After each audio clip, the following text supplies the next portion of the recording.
Hello everyone, welcome to Vedam education. Vedam education के इस YouTube channel पे आपका स्वागत है। हम लोग पिछले एक महीने में हम लोगों ने एक सीरीज शुरू किया था बिपिन चंद्रा के बुक का। बीच में कुछ प्रॉब्लम्स थे, इसीलिए वीडियोज नहीं आ रही थी, लेकिन अब जो वीडियोज होगा वो लगातार आएंगी कि हम लोग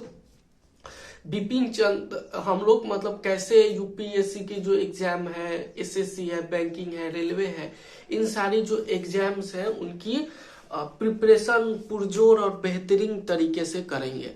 क्योंकि जो मेरा सेटअप था वो थोड़ा सा गड़बड़ हो गया था, और जो मेरा सेटअप था वो कुछ गड़बड़ हो गया था, और उसी को हम अरेंज करने में थोड़ा सा समय लग गया, इसीलिए वीडियो आने में थोड़ा सा देर हो गया। तो खैर, हम लोग आज के बाद शुरू करेंगे, बहुत ही पुरजोर तरीके से शुरू करेंगे। तो आइए शुरू करते हैं। हमने पढ़ा था जो बिपिन चंद्रा का सीरीज था, उसमें हमने रिवोल्ट ऑफ 1857 पढ़ चुके थे। और रिवोल्ट ऑफ 1857 में हमने आपको बताया था कि कैसे 1857 की जो क्रांति थी वो एक व्यापक तौर पे फैली थी। वो ना ही मतलब सिविल था, ना ही पीजेंट था, ना ही ट्राइबल का था, वो पूरे देश का था। वो जो रिवॉल्यूशन था वो किसी एक आदमी और किसी एक व्यक्ति द्वारा गठित नहीं था, ये देश की भावना थी उस समय की। 1857 की जो क्रांति थी वो देश की भावना थी। तो वो एक फ्लैशबैक था। जैसे हम लोग साउथ इंडियन मूवीज देखते हैं तो कैसे होता है, एक फ्लैशबैक में जाइए। तो 1857 की जो क्रांति थी वो एक फ्लैशबैक था। अब हम आपको रियल स्टोरी बताते हैं कि रियल स्टोरी में मतलब क्यों हुआ था, ये सब क्यों हुआ था। तो हम आपको पीजेंट्स रिवॉल्यूशन बता दिए थे कि जो किसान थे उन बहुत ज्यादा वो ग्रसित थे, वो बहुत ज्यादा परेशान थे ब्रिटिशर्सों से। अब हम आज आपको बताएंगे कि ट्राइबल्स लोग भी उतना ही परेशान थे, उससे 1 इंच भी कम ट्राइबल्स लोग भी परेशान नहीं थे। ये हम इस बोल सकते हैं क्योंकि जो ट्राइबल्स का जो रिवॉल्यूशन था, जैसे हमने 1857 की क्रांति को हम लोग भी नहीं जान पाते अगर सावरकर नहीं आते एक किताब लेकर, तो उतना व्यापक जानकारी हमें नहीं हो पाता। और ट्राइबल्स लोग जिस तरीके से लड़े थे, अंग्रेजों ने ही उनका व्याख्यान किया है। हमारे पास उतने साक्ष्य नहीं थे क्योंकि उस समय बहुत कम लोग थे जो जंगल ट्राइबल्स लोग पढ़े लिखे थे या कुछ ऐसा चीज बना सके ताकि भविष्य में आने वाले उनकी जो पीढ़ियां हैं वो जान सके कि उनके जो पूर्वज है किस तरीके से संघर्ष किया करते थे। लेकिन आज हमारे पास कुछ साक्ष्य मिले हैं, कुछ अंग्रेजी लिटरेचर जो साहित्यकार हैं उन्होंने ही लिखा है उनके बारे में कि ट्राइबल्स लोग कितने परेशान थे ब्रिटिशर से, क्या उनकी दिक्कतें थी और किस बहादुरी पूर्वक लड़े थे। हम क्या मानते हैं कि वो लोग काफी मतलब एजुकेशन में तो आज भी वो लोग पिछड़े ही हैं, और जो शहरी क्षेत्र के जो और थी इंसान है उनसे एजुकेशन में नो डाउट ये हकीकत है, उनसे पीछे हैं। अभी भी वो ट्रेडिशनल वे में जी रहे हैं, एक प्रकार की जो पौराणिक जो पूर्वजों की दी हुई विरासत को आज भी वो संभाल रहे हैं। तो खैर, उन सब बातों को हम लोग बाद में डिस्कस करेंगे। तो देखिए, ट्राइबल्स रिवॉल्यूशन में सबसे पहले हम लोग जानेंगे उस विद्रोह के बारे में, ट्राइबल्स का उसका नेम के बारे में जानेंगे कि वो किस नेम से प्रचलित हुआ था। जैसे बहुत सारा जो संथाल रिवॉल्यूशन है, अहोम रिवॉल्यूशन है, छोटा नागपुर का रिवॉल्यूशन है, चुगाड़ का रिवॉल्यूशन है। देखिए, चुगाड़ जो शब्द है वो बंगाली में एक एब्यूजिव शब्द है, तो उसको हम लोग दूसरे वर्ड में जानेंगे आगे जब हम लोग पढ़ेंगे। तो सबसे पहले हम लोग नाम जानेंगे कि ये जो रिवॉल्यूशन का नेम क्या था, इन जो रिवॉल्यूशन हो रहे थे उनका नेम क्या था। उसके बाद हम लोग ईयर को जानेंगे कि वो किस साल में घट रही थी, और उससे हम लोग कुछ लिंक करने की कोशिश करेंगे कि वो जो लिंक था मतलब इस ईयर में लिंक हो रहा था, तो फिर क्या क्या उसके जो मतलब इफेक्ट्स हुए क्यों हुए और उसी ईयर में क्यों हुआ, ये भी एक मेजर क्वेश्चन है। क्योंकि जब आप यूपीएससी में क्वेश्चन, जब आप यूपीएससी का जब आप तैयारी कीजिएगा तो उसमें आपको बताना पड़ेगा कि इसी साल में क्यों हुआ था। ऊपर ऊपर आपको नहीं जाना है, आपको ये बताना है कि इसी साल में ये रिवॉल्यूशन क्यों हुआ था। उसके बाद रीजन हम लोग जानेंगे, रीजन हम लोग जानेंगे कि किस कारणों से ये हुआ था, क्या मतलब रिवॉल्यूशन कब होता है, कब होता है जब हमारा जो स्टेट होता है वो अगर पीपल का बात नहीं मानेगा, जो पीपल का जो डायरेक्शन है, जो हमारी प्रजा है, जो हमारी जनता है, उनका जो रास्ता है कुछ और है और स्टेट का रास्ता कुछ और है, तब जाके रिवॉल्यूशन होगा। तो रिवॉल्यूशन इसी में होगा कि जो ट्राइबल्स लोग थे उनकी मांगे कुछ और होंगी और जो ब्रिटिशर्स होंगे उनकी मांगे कुछ और होंगी। तो ये हम लोग देखेंगे कि उनकी डिमांड क्या थी। उसके बाद उनके लीडर्स कौन थे, उनके जो लीडर्स थे वो कौन थे, उनके जो नेता थे वो कौन थे और वो क्या चाहते थे। और इतने बड़े मासेस को एक करना, आज के डेट में तो हम छोटा सा वीडियो बना देते तो वायरल हो जाता है, लेकिन वहां पे कुछ नहीं था। फिर भी जिस तरीके से उन्होंने युद्ध को लड़ा और ब्रिटिशर्स को भी पछाड़ा और ट्रेडिशनल वे में लड़ते थे, ऐसा नहीं कि उनके पास वर्ल्ड क्लास के तोप थे, हथियार थे, ऐसा कुछ नहीं था। वो एक ट्रेडिशनल वे में लड़ते थे, आज भी हथौड़ी कुल्हाड़ी से ही लड़ते थे। तो इतनी बड़ी मासेस को एक करना उस समय के लीडर्स की भी खासियत होगी उनकी, ये तो मानना पड़ेगा। इसमें कोई डाउट नहीं कि वहां के जो लीडर्स थे वो काफी बेहतरीन लीडरशिप क्वालिटीज को अप्रोच करते थे, काफी उनके पास कंटेंट थी, बेस्ट लीडरशिप क्वालिटी। और उसका जो इम्पैक्ट हुआ वो क्या हुआ उनके लाइफ पे, बहुत जगह पे ऐसा हमने देखा था कि जो मतलब जो बेगुनाह है, जो लोग बेगुनाह है और ये मतलब बेगुनाह थे और वो उनका कोई रिवॉल्यूशन में रोल नहीं था, उनके भी घरों को इन लोगों ने जला दिया। जो बच्चे थे उनका तो जनरली कोई रिवॉल्यूशन में रोल नहीं था, लेकिन उनके बच्चों को भी बड़ी बेरहमी से अंग्रेजों ने मारा था उस समय। तो खैर आइए हम लोग जानेंगे जो सबसे पहला रिवॉल्यूशन था, तो इसके हम लोग रीजन जानेंगे। रीजन जानेंगे कि रीजन क्या है। तो देखिए, हम लोग जानने से पहले हम लोग, हमारा जो पढ़ाई का तरीका है, हम लोगों के जो पढ़ने का तरीका है और लोगों से अलग होगा। कैसे? क्योंकि हम जब आपको पढ़ाएंगे तो आपको केवल फिल्म नहीं देखना है। मोबाइल ले लिए हैं आप लोग तो इसमें फिल्म नहीं देखना है कि फिल्म देख रहे हैं, फिल्म देख रहे हैं। हम आपके साथ 1-to-1 इंटरेक्शन करेंगे, आपके साथ 1-to-1 इंटरेक्शन करेंगे और आपसे भी आपका जो फीडबैक है वो लेंगे हम आपको एक फॉर्म देंगे, जैसे पीछे आप फॉर्म देख रहे हैं, और उस फॉर्म को आपको डाउनलोड करना होगा, उस फॉर्म को आपको डाउनलोड करना होगा और उसमें आपको नोट्स बनाने होंगे। उसमें आप चाहें तो वो फॉर्म को प्रिंट आउट निकाल लीजिए या आप लिख लीजिए पेन से, और उसमें जो आपसे बोले जाएंगे वो आपको लिखना है। हम आपको यहाँ पे बता देंगे लेकिन लिखना आपको है, और आप लोग इस चीज को ईमानदारी से कीजिएगा, क्योंकि ये तो क्लास ऑफलाइन है नहीं, ये ऑनलाइन क्लास है। अगर आप लोग इसको ईमानदारी से करेंगे ना तो जरूर आपको बेनिफिट होगा। और जितने भी यूट्यूब पे टीचर्स हैं आपको हंसाएंगे, खिलाएंगे, लेकिन जो प्रॉपर एजुकेशन है वो आपको नहीं देगा कोई।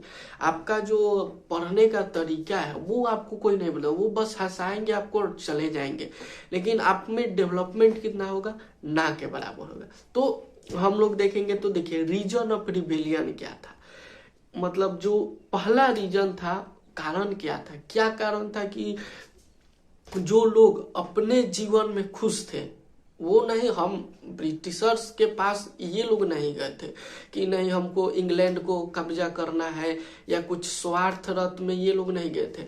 ब्रिटिशर्स आए थे और ये लोग शांति से जी रहे थे अपना, इनसे ना कुछ मतलब, एक भोजपुरी में कहावत है, ना उद्धव को लेना ना माधव का देना, ऐसा कुछ था नहीं। लेकिन फिर भी ब्रिटिशर्सों ने इनको उकसाया, ब्रिटिशर्स ने इनको उकसाया कि आपको ये करना है, तो ये लोग भी उस पे उतर गए। तो देखिए पहला कारण जो था वो था शिफ्टिंग कल्टीवेशन। ब्रिटिशर्स को तो चाहिए कि लोग परमानेंट रहे, क्योंकि वो स्टेट थे, जबकि ट्राइबल्स जो थे ये शिफ्टिंग कल्टीवेशन करते थे। शिफ्टिंग कल्टीवेशन, यहाँ पे एक बार खेती किए फिर एक बार खेती किए, तो जनरली क्या होता है कि एक बार खेती करने पे वहाँ का जो सॉइल होता है उसकी जो उर्वरक शक्ति होती है वो कम हो जाती है। तो उनका जो ट्रेडिशनल वे था कि एक बार यहाँ पे खेती किए, दूसरी जगह कहीं और चले गए, दूसरी बार कहीं और चले गए, वहाँ के जो है वहाँ को मतलब जला दिए। इसको शिफ्टिंग कल्टीवेशन या झूम कल्टीवेशन भी बोला जाता है कहीं कहीं। तो जला दिए वहाँ पे और फिर दूसरा करके चले गए। तो शिफ्टिंग कल्टीवेशन ये लोग चाहते थे, जबकि ब्रिटिशर चाहते थे कि ये लोग कहीं परमानेंट हो जाए। क्यों? क्योंकि उनसे टैक्स वसूलना आसान रहेगा। अगर वो परमानेंट हो जाएंगे तो सब पे नजर बनी रहेगी कि हाँ ये आपने टैक्स समय पे नहीं दिया है, उन्होंने टैक्स समय पे नहीं दिया है, और एडमिनिस्टर करना उनको एक करना आसान होगा, उन पे शासन करना आसान होगा। जबकि ये जो बंजारे टाइप के लोग थे, जो ट्राइबल्स लोग थे, वो बंजारे थे, वो नहीं चाहते थे कि मतलब हम लोग एक जगह रहे, एक जगह नहीं, वो घूमते थे, जहाँ पे जंगल मिला वहां पे कटाई किए, कुछ लकड़ी मिला उसको बेच दिए, कुछ आयुर्वेदिक चीजें मिली जहां जहां पे गए उसको उन्होंने कलेक्ट किया और बेच दिया, उन्हीं से उनका जीवन चलता था। जबकि ब्रिटिशर्स लोग तो उनको टैक्स लेना था, तो वो चाहते थे कि वो लोग परमानेंट हो जाए। तो ये कारण जो था शिफ्टिंग कल्टीवेशन का, ये बहुत इंपॉर्टेंट फैक्टर प्ले किया ट्राइबल्स में रोष जगाने के लिए। तो पहला कारण ये आप लोग याद रखिएगा, और आपको जो फॉर्म दिया गया है आप डिस्क्रिप्शन में इसको डाउनलोड कीजिएगा, ठीक है। और पहला जो कारण था वो था शिफ्टिंग कल्टीवेशन। 1864 में ब्रिटिशर्स ने एक फॉरेस्ट एग्रीमेंट साइन किया, मतलब फॉरेस्ट रूल किया, जिसमें उन्होंने क्या किया कि जो फॉरेस्ट थे ये लोग ट्राइबल समझते थे कि ये हमारे अपने हैं, लेकिन उसमें जो ब्रिटिशर्सों ने ऐसे ऐसे कानून लगाए जिससे लगा कि नहीं ये फॉरेस्ट जो है उनकी है। जैसे उनमें उन्होंने कह दिया कि वो 3-4 तरीके के एरिया बना दिए कि आपको यहाँ पे खेती नहीं करना है, यहाँ पे आपको जो आपके मवेशी हैं उनको चराने नहीं ले जाना है। ये देखकर ट्राइबल्स को लगा रहे भाई ये दूसरे जगह के, एक तो उनकी चेहरा मिलती नहीं थी, ना उनका भाषा मिलता था, आऊ पाऊ कुछ भी बोलता था सब, और ये लोग कैसे आके बोल रहे हैं, पूर्वजों ने ये हमारा खेत है। जैसे आप आज भी आप देखोगे कि आपके खेत पे कोई चला गया तो आपको कैसा लगेगा, लगेगा अरे मेरे पिताजी मेरे दादाजी इस पे काम करते थे और कल का कहीं और से आया हुआ आदमी ये जोतने लगे, तो ये एक प्रकार का उन्होंने कहा कि नहीं ये नहीं चलेगा। तो ये भी 1864 में जो फॉरेस्ट एग्रीमेंट हुआ था, जिनमें ब्रिटिशर्सों ने कहा था, रिस्ट्रिक्ट कर दिए थे कि कहाँ कहाँ पे उनको खेती करना है, कहाँ कहाँ पे उनको मवेशी चराना है, कहाँ कहाँ से जो कमर्शियल चीजें हैं उनकी, जो आयुर्वेदिक चीजें हैं वहां से उनको लेना था, और बाकी सब ब्रिटिशर्स के हाथ में था। तो ये भी एक रोष का कारण था। तीसरा बात जो था वो था कि ये जो ट्राइबल्स लोग थे वो तो अपना उनका धर्म था, उनका धर्म ये था कि जो उनके चीफ थे, जो उनके सरदार थे, कहीं कहीं बॉलीवुड फिल्मों में ये भी देखिएगा कहीं दिखाया कि जो उनके सरदार बोल देते थे उन्हीं को उसको मानना होता था। ये मतलब उनको जो होता था कि सेवा परमो धर्म, सरदारस्य सेवा परमो धर्म, ये उनका था। उन्होंने ये कभी नहीं जाना था कि कोई आएगा इंसान और हमें दूसरी तरह का शिक्षा देगा, वो हमें इंग्लिश पढ़ाएगा, वो हमें साइंस की ज्ञान देगा। साइंस का तो बेसिकली वो ज्ञान देते नहीं थे, उल्टा ही उन्होंने जो हमारे साइंटिस्ट थे उसको भी उन्होंने उनका जो थीसिस था, थ्योरी था, उसको भी उन्होंने अपने ले लिया और क्रेडिट अपने ऊपर ले लिया। तो वो नहीं जानते थे कि कोई आदमी आएगा और हमें इंग्लिश सिखाएगा और अपने कामों पे रखेगा। तो वो उनका जो हम पहले उनका जो धर्म था सरदारस्य परमो धर्म, जो सरदार का उनका ऑर्डर था वो उनका परम धर्म था। तो ये था। और फिर कोई आया, कोई इंग्लिश सिखाने लगा, तो ये उनमें एक रोष का कारण बन गया। तो ये 3 रीजन थे जिनसे ब्रिटिशर से ट्राइबल्स लोग काफी नाराज थे। पहला रीजन हम लोग क्या कि ये जो थे, जो सेटलमेंट वाला जो था कि एक जगह उनको सेटल होना है, और जबकि ये लोग चाहते थे कि हम अलग अलग जगहों पे जाएं और अलग अलग जगहों पर खेती करें। तो ये वाला जो था ये उनमें काफी रोष का कारण था। दूसरा जो कारण था वो जो 1864 का जो फॉरेस्ट एग्रीमेंट आया, फॉरेस्ट रूल आया, उसमें ट्राइबल्स लोग को रिस्ट्रिक्ट कर दिया गया कि आपको यहाँ पे जाना है खेती करने, यहाँ पे आपको मवेशी चराना है और यहाँ से आपको पत्ते उठाने हैं। तो ये वाला भी कारण बहुत ज्यादा 1864 जो सेकंड कारण था ये सबसे ज्यादा इफेक्ट किया लोगों को। और तीसरा कारण जो था मिशनरी वाला, अंग्रेज लोग मिशनरी को भेजते थे क्योंकि मिशनरी जो थी उनको लगता था कि वो लोग इंडियंस को सिविलाइज्ड बनाएंगे। बाद में उनका ये जो रेत का महल वाला जो सपना था वो टूट गया जब स्वामी विवेकानंद 1893 में अमेरिका गए। तो उनको लगा कि नहीं, भारत में भी ऐसे लोग हैं जो हमारे क्रिश्चियन मिशनरी से काफी ऊपर हैं। तो उनका ये घमंड टूट गया। तो आप लोगों को रीजन मालूम चल गया। अब हम लोग जो मेजर रिबेलियन है, जो मेजर रिबेलियन क्या किया हुआ था उसके बारे में हम लोग जानेंगे। तो आइए देखते हैं। अब पहला जो मेजर रिबेलियन था वो था कोल रिबेलियन। वो कौन था? कोल रिबेलियन। कि कोल रिबेलियन जो था 1832 में ये हुआ था। कोल रिबेलियन कब हुआ था? 1832 में। ये क्यों हुआ था और ये कहाँ हुआ था ये हम जान। तो ये जो कोल रिबेलियन था जो झारखंड का, अभी का जो झारखंड है, वहां पे एक एरिया है छोटा नागपुर। छोटा नागपुर ये ट्राइबल एरिया है, छोटा नागपुर। तो यहाँ पे हुआ था कोल रिबेलियन 1832 में। ये क्यों हुआ था? तो देखिए, ब्रिटिशर्स ने क्या किया था कि जो मतलब ट्राइबल्स चीफ थे कुछ हद तक उनको टॉर्चर करना शुरू किया। पहले तो वो पैसे दिए उनको कि ये लीजिए आप लोग पैसे, और उन्हीं के जमीनों को उन्हीं पैसा देते थे कि आप पैसे लीजिए और आप लोग अपना कीजिए। शराब भी देते थे उनको कि आप लोग शराब भी लीजिए और हमारे पक्ष में आइए। तो ये जो पैसे थे, मनी लेंडर्स और मर्चेंट्स जो थे, तो इनको ब्रिटिशर्स साथ ले जाते थे। उनको क्या किए, ब्रिटिशर्स साथ ले जाते थे। तो उनको लगता था, पहले तो लगा कि ब्रिटिशर्स लोगों ने शराब दिए, पैसे दिए, जो आजकल के नेता इलेक्शन में देते हैं, उनको लगा कि हमें बहुत अच्छे दे रहे हैं। तो फिर जब उनको ये आदत लगा दिया विदेशी शराबों का, पैसों का, तो ये लोग ट्रैप हो गए। उनके जो सरदार थे वो लोग ट्रैप हो गए इसमें, और मतलब अब कोई रास्ता बच नहीं गया था। अब ये लोग ट्रैप हो गए तो तरह तरह के टॉर्चर करने लगे।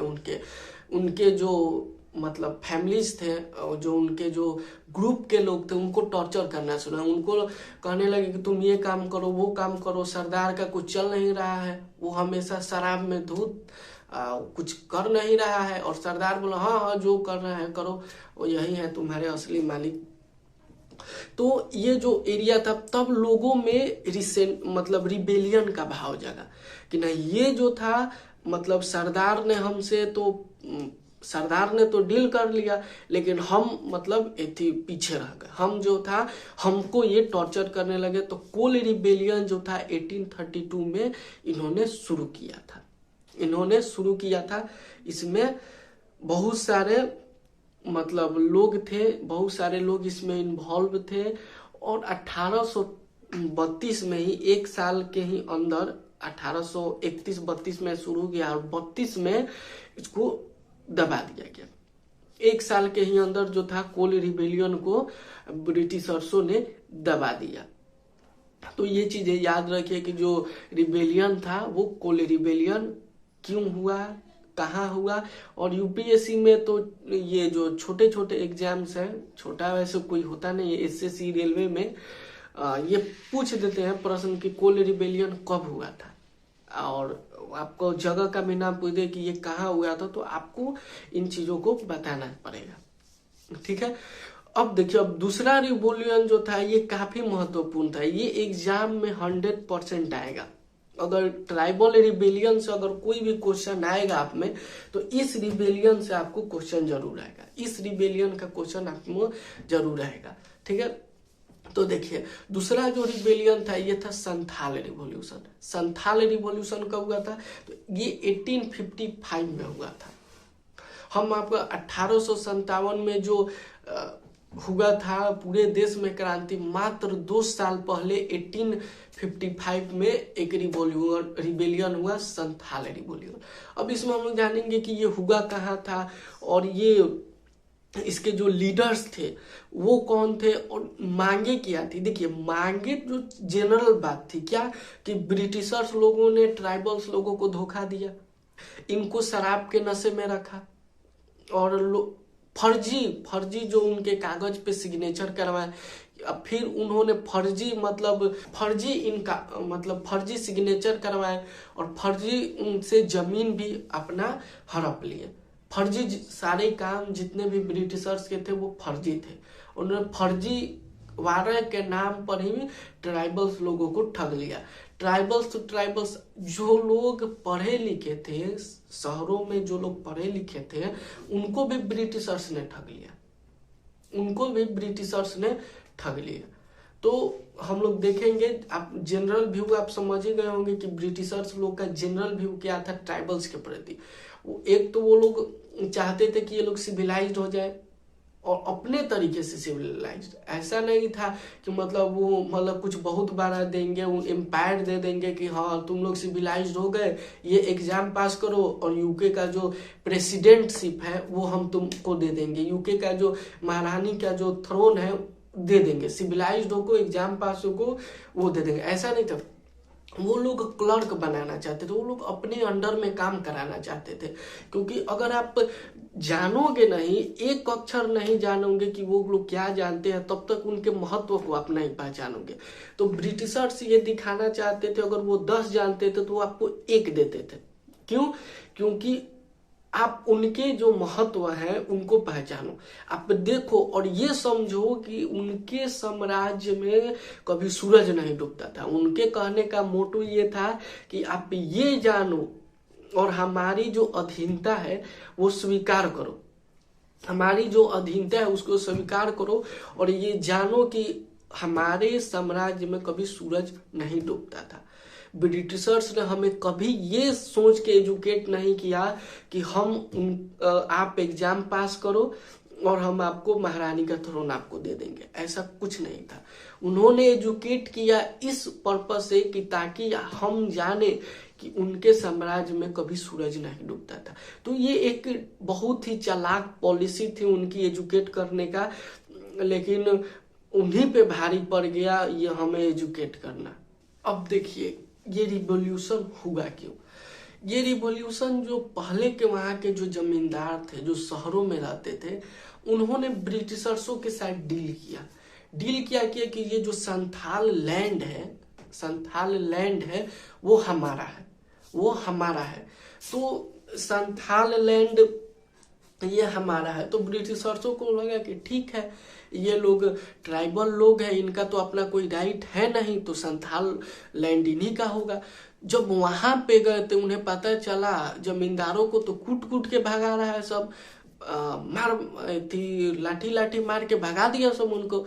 तो ब्रिटिशर्सों को लगा कि नहीं, ये जमींदार लोग हमसे झूठ बोले कि ये उनका है, क्योंकि वहां पे वो लोग जमींदारों का ही विरोध कर रहे हैं, ये लैंड उनका नहीं है। वो जो उनका जो ऑटोनॉमी पावर है वहां पे नहीं चल रहा, भले शहरों में चल रहा है लेकिन ट्राइबल्स पे उनका जो ऑटोनॉमी पावर है वो नहीं चल रहा है। तो उन्होंने क्या किया, उन्होंने भी एक गेम खेला। उन्होंने ट्राइबल से कहा कि आप लोग भी हमारे साथ चलिए लड़ने, हम अकेले नहीं जाएंगे अपने सेना को लेकर, आप लोग भी हमारे साथ लड़ने चलिए। तो जमींदार लोग भी गए उनके साथ लड़ने। तो अब 2 पक्ष हो गए, एक ब्रिटिशर्स और एक जमींदार जो थे शहरों के, वो एक हो गए। और इधर ट्राइबल्स लोग थे, संथाल जो लोग थे, और मतलब इन काफी बहादुरी से 10,000 सेना एक हुई संथालों की, और जमींदारों को और ब्रिटिशर्सों को बहुत ही बुरी तरीके से पहली बार हराया। बाद में जब इधर उधर से सेना आने लगी तब जाके ब्रिटिशर्स को मतलब ब्रिटिशर्स लोग इनको दबा पाए। तो देखिए जो पहला लीडर था इनका, उनके जो पहले लीडर थे वो 4 में जो उनको लीड किए थे वो शेर सिंह थे, वीर सिंह ऑफ संसान, वीर सिंह ऑफ संसान। और ये लखीमपुर में इन्होंने लोहा लिया था अंग्रेजों से। तो ये नाम आप लोग याद रखिएगा, जो पहले लीडर थे वो वीर सिंह थे, संसान के थे, और इन्होंने लखीमपुर में लोहा लिया था अंग्रेजों से। तो ये रिवोल्ट क्यों हुआ? क्योंकि जो अंग्रेज थे फिर वही फर्जीवाड़े इनके साथ भी किए थे। लोग गालियां देते थे, इनकी जो औरतें थी, जो महिलाएं थी, उनका जो निकलना काफी मुश्किल हो गया था अंग्रेज जब से जंगल में घुस गए थे। तो ये वाला भी काफी इम्पोर्टेंट चीज है कि उनकी जो क्या बोलते हैं उनको, ऑटोनॉमी पावर थी वो नष्ट हो रही थी। तो मेन कारण यही है। थाल रिवॉल्यूशन में बहुत बड़े 2 भाई आए। वैसे वो 4 भाई थे, लेकिन 2 भाई जो थे वो काफी बेहतरीन लड़े थे, वो जो सिंधो और कान्हो। ये लोग जो थे मतलब उनके 25 साल के उम्र के नीचे इनको फांसी दे दिया गया था। उन्होंने एक सपना देखा कि ठाकुर वहां पे भगवान को बोला जाता है, ठाकुर जो है हमको आके बोले हैं कि ये जो एरिया है ये साहेब लोगों का नहीं है, ये हम लोगों का एरिया है। और इस मतलब सपने के लिए उन्होंने 10,000 सैनिकों को इकट्ठा किया था। 10,000 लोगों ने अंग्रेजों से लोहा लिया था। एक घटना इसमें प्रचलित है, वहाँ के जो लोग हैं आम आदमी में, उनसे ये प्रचलित है कि जब ब्रिटिशर्स लोग मतलब गोली चला रहे थे तो मतलब उधर से भी गोलियां चल रही थी, इधर से भी गोली चला रहे थे, तो देखा कि एक ही गोली उधर से चल रही है। तो ब्रिटिशर्स लोग वहां गए तो देखे कि एक आदमी मात्र गोली चला रहा था और बची केवल एक ही आदमी गया था, एक ही आदमी बच गया था। तो ब्रिटिशर्सों ने कहा उनसे कि एक काम कीजिए कि आप सरेंडर कर दीजिए। तो उस आदमी को लगा कि अब बचने का कोई चांस नहीं है, तो उन्होंने अपने ही टंगारी से अपने आप को काट लिया, लेकिन उन्होंने सरेंडर नहीं किया। तो ये चीजें मतलब ध्यान देने वाली बातें हैं कि कैसे उन्होंने बहादुरी पूर्वक लड़ा था, सरेंडर नहीं किया, कोई भी माफी नहीं मांगा और अपने आप से उन्होंने टंगारी से काट लिया था। ये मतलब जो अपने मातृभूमि से प्रेम करते हैं ये उनके लिए डेडिकेटेड है, वो ऐसा डेडिकेशन उनके प्रति था। तो ये सिंधो का बाद में जब सिंधो और कान्हो को फांसी दे जाती है तो इनका जो रिवॉल्यूशन था उसको क्रश कर देते हैं ये लोग बहुत ही बुरी तरीके से। एक किताब में लिखा गया था कि बच्चों को भी मतलब मार देते हैं और जो लोग मर जाते थे, गोली से भी मार दिए जाते थे, उनको भी ये पेड़ पर टांग देते थे। ये पिछले वीडियो में भी हमने बताया था, सेम चीज यहाँ पर भी ये लोग करते थे कि जो बच्चे थे उनको भी इन्होंने मतलब बुरी तरीके से मारा था। ऐसा नहीं, थोड़ा सा भी कोई भी ममता नहीं था उनमें, और बच्चों और बूढ़े लोगों को भी मारा था जो बैठे थे, जिनका कोई मतलब आंदोलन से कोई लगाव नहीं था, उनको भी इन्होंने बहुत ही निर्दयी तरीके से मारा था। अब निर्दयता की हद तब हो गई थी जब लोगों को लगा, उन्होंने एक आदमी को गोली मार दिया, वो आदमी मर गया है, लेकिन लोगों में भय फैलाने के लिए वो लोग उसको दोबारा फांसी देते थे ताकि लोगों में भय बरकरार रहे कि ये जो अंग्रेज है कुछ भी कर सकते हैं। तो ये जो था संथाल रिवॉल्यूशन, ये भी काफी मतलब बहुत बड़ा रिवॉल्यूशन था। इसने भी ब्रिटिशर्स लोगों के नाको चने चबवा दिए थे। ब्रिटिशर्सों को लग गया था कि भारत में रहना है तो मतलब बहुत कायदे से रहना पड़ेगा। तो 1857 के क्रांति के बाद से उन्होंने भी ऐसे नियम लगाए थे, जिससे लगा कि नहीं मतलब ये अपने हैं, लेकिन वो जो क्या सांप का बच्चा तो सांप ही का बच्चा रहेगा, वो तो इंसान कभी होगा नहीं। खैर, अब हम लोग तीसरा रिवॉल्यूशन देखेंगे। तीसरा जो रिवॉल्यूशन था वो है मुंडा रिवॉल्यूशन। मुंडा रिवॉल्यूशन में सबसे जो बड़े लीडर आते हैं वो है बिरसा मुंडा। ये जो रिवॉल्यूशन हुआ था 1902 में हुआ था, 1902 में हुआ था, 1902 में हुआ था। और इसके जो सबसे बड़े लीडर्स थे बिरसा मुंडा, और उनके मतलब मन में भी एक सपना आया था कि ये हम मतलब भगवान जो थे हमको स्पेशल पावर दिए हैं इन लोगों से लड़ने के लिए। और इसी बात पर उन्होंने बहुत सारे मुंडा जो लोग थे उनको एक किया और अंग्रेजों के चने चबा दिए। और इनकी उम्र भी 25 साल से कम थी, और इनको 2 साल तक इन्होंने जेल में रखा, टॉर्चर किया, मतलब हैवी टॉर्चर किया इनको। कि मतलब एक किताब में लिखा गया है कि उनको जो मारते थे फिर ब्लेड से फाड़ते थे, उसमें नमक मिर्च सब मतलब लगाते थे। तो एक हैवी टॉर्चर बिरसा मुंडा को किया था। पानी भी सही नहीं देते थे इनको पीने के लिए, जिसके वजह से इनको कॉलेरा हो गया। जब ये कॉलेरा हो गया तो ये मतलब 2 साल बाद और 25 साल के भी कम उम्र से ही ये मतलब स्वर्ग सिधार गए। तो ये था जो मतलब मेन रिवॉल्यूशन थे ट्राइबल्स का, हमने आपको बताया।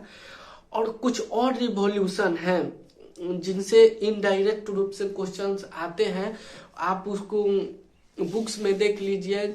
और जो रिवॉल्यूशन है उसमें जो पहला रिवॉल्यूशन था खासी अपराइजिंग, 1803 से 1800 अपराइजिंग है, ये 1830 के दशक में हुआ था। ये जो खासी लोग थे उन्होंने ही ये रिवॉल्यूशन किया था, ठीक है। फिर अहोम रिवॉल्यूशन आया। फिर कौन है? अहोम रिवॉल्यूशन जो 1828 में था। ये रिवॉल्यूशन भी काफी इंपॉर्टेंट है, मतलब एग्जाम के पर्सपेक्टिव से उसको भी आप लोग देख लीजिएगा। तीसरा जो रिवॉल्यूशन है सिंगफोर्स रिवॉल्यूशन। इस एक मतलब इससे क्वेश्चन आते हैं। सिंगफोर्स रिवॉल्यूशन जो 1830 से लेकर 55 तक चला था, इसमें भी बहुत सारे लोग शहीद हुए थे। क्वेश्चंस इससे भी आते हैं। तो हम आपको एक फॉर्म दे देंगे, आपको बस लिखना है और फेसबुक पे सबमिट करना है। आपको लिखना है और फेसबुक पे सबमिट करना है, ठीक है।